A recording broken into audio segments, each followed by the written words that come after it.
Vijayakanth sir பத்தி உங்களோட பார்வை அவர் அவரோட ஒர்க் பண்ண அற்புதமான விஷயம். மனிதர், ரொம்ப அற்புதமான மனிதர். என்னன்னா மனிதாபிமானம் உள்ள ஒரு மனிதர். ஓகே. சினிமாங்கிறதெல்லாம் தாண்டி ஒரு எல்லாருமே ஒரு ஷூட்டிங் ஸ்பாட்டா இருந்ததுன்னா எல்லாரும் சாப்பிட்டாங்களா, எல்லாருக்கும் யாருக்காவது உடம்பு சரியில்லைன்னா இமீடியட்டா ஹாஸ்பிட்டல் கூட்டிட்டு போக சொல்றது. நிறைய என்னன்னா இப்போ இன்னைக்கு இருக்கிற சூழ்நிலையில உடம்பு சரியில்லைன்னா கூட ஒர்க் பண்ணுவோம் அப்படிங்கிற மாதிரி அந்த மாதிரி போயிட்டாங்க. ஏன்னா கெட்டு போயிடும், அன்னைக்கு டேட்டு கெட்டு போயிடும் அப்படிங்கிற மாதிரி. ஆனா அந்த மாதிரிலாம் அவர் கிடையாது. அவர் வந்து உடம்பு முடியலன்னா இமீடியட்டா யாரா இருந்தாலும் அவங்கள வந்து ஹாஸ்பிட்டல் கூட்டிட்டு போயிட்டு வந்து நல்லா இருந்தா தான் ஒர்க் பண்ணுவாங்க, இல்லைன்னா நீ ரெஸ்ட் எடு அப்படின்ற மாதிரி. ஸ்பாட்ல இருந்திருக்கா மேம்?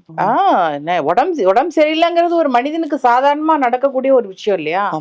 அதுவும் அவுட்டோர்ல நாங்க திண்டுக்கல் பெரிய மருது ஷூட்டிங் எல்லாம் திண்டுக்கல்ல, அதுக்கப்புறம் பாத்தீங்கன்னா ஏழை ஜாதிலாம் இங்க நடந்தது. நான் அவரோட ஒரு 2-3 படம் பண்ணேன். திண்டுக்கல்ல எல்லாம் 2-3 பேருக்கு உடம்பு சரியில்லாம போச்சு. அப்பெல்லாம் அவர் வந்து முதல்ல உடம்பு இது பண்ணி ரெஸ்ட் எடுறா, அதுக்கப்புறம் இது பண்ணலான்ற மாதிரி. ஸோ அவர் ஒரு நல்ல ஒரு மனிதாபிமானம் உள்ள ஒரு மனிதர்.